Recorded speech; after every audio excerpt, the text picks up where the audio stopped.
I found that nothing in life is worthwhile unless you take risks. Nothing. Nelson Mandela said, "There is no passion to be found playing small and settling for a life that's less than the one you're capable of living." Now, I'm sure in your experiences in school and applying to college and picking your major and deciding what you want to do with life, I'm sure people have told you to make sure you have something to fall back on. Make sure you got something to fall back on, honey. But I never understood that concept, having something to fall back on. If I'm going to fall, I don't want to fall back on anything except my faith. I want to fall forward. I figure at least this way I'll see what I'm going to hit. Fall forward. This is what I mean. Reggie Jackson struck out 2,600 times in his career, the most in the history of baseball. But you don't hear about the strikeouts. People remember the home runs. Fall forward. Thomas Edison conducted 1,000 failed experiments. Did you know that? I didn't know that. Because the 1,001st was the light bulb. Fall forward. Every failed experiment is one step closer to success. You've got to take risks, and I'm sure you've probably heard that before, but I want to talk to you about why that's so important. First, you will fail at some point in your life. Accept it. You will lose. You will embarrass yourself. You will suck at something. There's no doubt about it. And I know that's probably not a traditional message for a graduation ceremony, but hey, I'm telling you, embrace it, because it's inevitable. And I should know. In the acting business, you fail all the time. Early on in my career, I auditioned for a part in a Broadway musical. Perfect role for me, I thought, except for the fact that I can't sing. So I'm in the wings, I'm about to go on stage, but the guy in front of me, he's singing like Pavarotti. He's just, and he's just going on and on and on, and I'm just shrinking, I'm getting smaller and smaller. So they say, "Oh, thank you very much, and you'll be hearing from us." So I come out with my little sheet music, and it was Just My Imagination by The Temptations. That's what I came up with. So I hand it to the accompanist, and she looks at it and looks at me and looks out at the director and was like, "All right." So I start, I'm gonna sing. I'm like, "It's just my imagination once again, and they're coming away with me." And they're not saying anything, so I'm thinking I'm getting better. So I start getting into it. It was just running. They say, "Oh yeah, thank you very much, Mr. Washington. Thank you." So I assumed I didn't get the job. But the next part of the audition, he called me back. The next part of the audition is the acting part of the audition. Now I'm like, hey, okay, maybe I can't sing, but I know I can act. So they pair me with this guy, and again, I didn't know about musical theater. And musical theater is big, so they can reach everyone all the way in the back of the stadium. And I'm more from a realistic, naturalistic kind of acting where you actually talk to the person next to you. So I don't know what my line was. My line was, "Well, hand me the cup."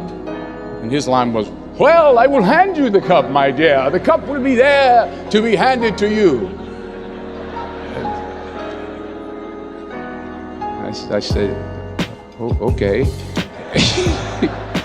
"Well, should I give you the cup back?" "Oh, yes, you should give it back to me, because you know that is my cup and it should be given back to me."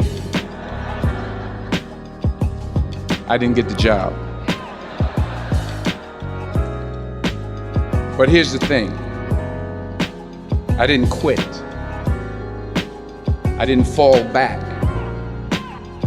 I walked out of there to prepare for the next audition, and the next audition, and the next audition. I prayed. I prayed, and I prayed. But I continued to fail, and fail, and fail. But it didn't matter, because you know what? There's an old saying, you hang around the barbershop long enough, sooner or later you're going to get a haircut. So you will catch a break, and I did catch a break. Last year, I did a play called Fences on Broadway. Someone talked about it. Won the Tony Award. And I didn't have to sing, by the way. But here's the kicker. It was at the Court Theater. It was at the same theater that I failed that first audition 30 years prior. The point is, every graduate here today has the training and the talent to succeed. But do you have the guts to fail? Here's my second point about failure. If you don't fail, you're not even trying. I'll say it again. If you don't fail, you're not even trying. My wife told me this great expression. To get something you never had, you have to do something you never did. Les Brown's a motivational speaker. He made an analogy about this. He says, imagine you're on your deathbed, and standing around your deathbed are the ghosts representing your unfulfilled potential. The ghost of the ideas you never acted on. The ghost of the talents you didn't use. And they're standing around your bed, angry, disappointed, and upset. They say, we came to you because you could have brought us to life, they say. And now we have to go to the grave together. So I ask you today, how many ghosts are going to be around your bed when your time comes? You've invested a lot in your education, and people have invested in you. And let me tell you, the world needs your talents, man, does it ever. I just got back from Africa like 2 days ago, so if I'm rambling on, it's because I'm jet lagged. I just got back from South Africa. It's a beautiful country, but there are places there with terrible poverty that need help. And Africa is just the tip of the iceberg. The Middle East needs your help. Japan needs your help. Alabama needs your help. Tennessee needs your help. Louisiana needs your help. Philadelphia needs your help. The world needs a lot, and we need it from you. We really do. We need it from you young people. I mean, I'm not speaking for the rest of us up here, but I know I'm getting a little grayer. We need it from you, the young people. So you got to get out there. You got to give it everything you got, whether it's your time, your talent, your prayers, or your treasures. Because remember this, you will never see a U-Haul behind a hearse. You will never see a U-Haul behind a hearse. You can't take it with you. The Egyptians tried it, and all they got was robbed. So the question is, what are you going to do with what you have? I'm not talking about how much you have. Some of you are business majors, some of you are theologians, nurses, sociologists. Some of you have money, some of you have patience, some of you have kindness, some of you have love. Some of you have the gift of long suffering, whatever it is, whatever your gift is. What are you going to do with what you have?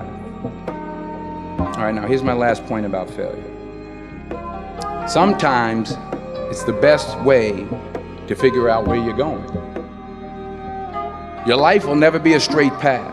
I began at Fordham University as a pre-med student. I took a course called the cardiac I still can't say it. Cardiac morphogenesis. I couldn't read it, I couldn't say it, I sure couldn't pass it. So then I decided to go into pre-law, then journalism. And with no academic focus, my grades took off in their own direction. Yeah, down. I was a 1.8 GPA one semester, and the university very politely suggested that it might be better to take some time off. I was 20 years old, I was at my lowest point. And then one day, and I remember the exact day, March 27th, 1975, I was helping my mother in her beauty shop. My mother owned a beauty shop up in Mount Vernon. And there was this older woman who was considered one of the elders in the town. And I didn't know her personally, but I was looking in the mirror, and every time I looked through the mirror, I could see her behind me, and she was staring at me. She just kept looking at me. Every time I looked at her, she kept giving me these strange looks. So she finally took the dryer off her head and she said something I'll never forget. First of all, she said, somebody give me a piece of paper, give me a piece of paper. She said, young boy, I have a prophecy, a spiritual prophecy. She said, you are going to travel the world and speak to millions of people. Now mind you, I'm 20 years old, I'm flunked out of school. In fact, like a wise ass, I'm thinking to myself, maybe she's got something in that crystal ball about me getting back into school next fall. But maybe she was onto something, because later that summer, while working as a counselor at the YMCA camp in Connecticut, we put on a talent show for the campers. And after the show, another counselor came up to me and asked, have you ever thought about acting? You're good at that. So when I got back to Fordham that fall, I got in and I changed my major once again for the last time. And in the years that followed, just as that woman prophesied, I have traveled the world and I have spoken to millions of people through my movies. Millions who up till this day couldn't see me, who up till this day I couldn't see while I was talking to them, and they couldn't see me, they could only see the movie. They couldn't see the real me. But I see you today, and I'm encouraged by what I see. And I'm strengthened by what I see. And I love what I see.